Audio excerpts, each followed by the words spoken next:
വയനാട്ടിൽ 2 ഏക്കർ കാപ്പിത്തോട്ടം. വയനാട് വെള്ളമുണ്ട. നിറയെ കാപ്പി, മറ്റു മരങ്ങൾ. ചുറ്റിലും മനോഹര വ്യൂ. കോട, തണുപ്പ്, റോഡ്, കറണ്ട്, വെള്ളം, മറ്റു സൗകര്യങ്ങൾ. റിസോർട്ട്, ഹോം സ്റ്റേ എന്നിവയ്ക്ക് അനുയോജ്യം.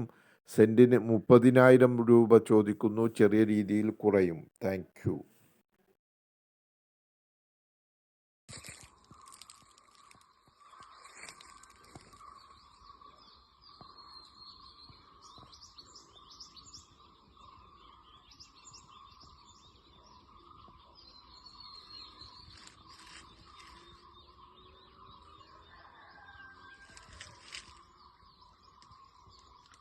Yes, maybe.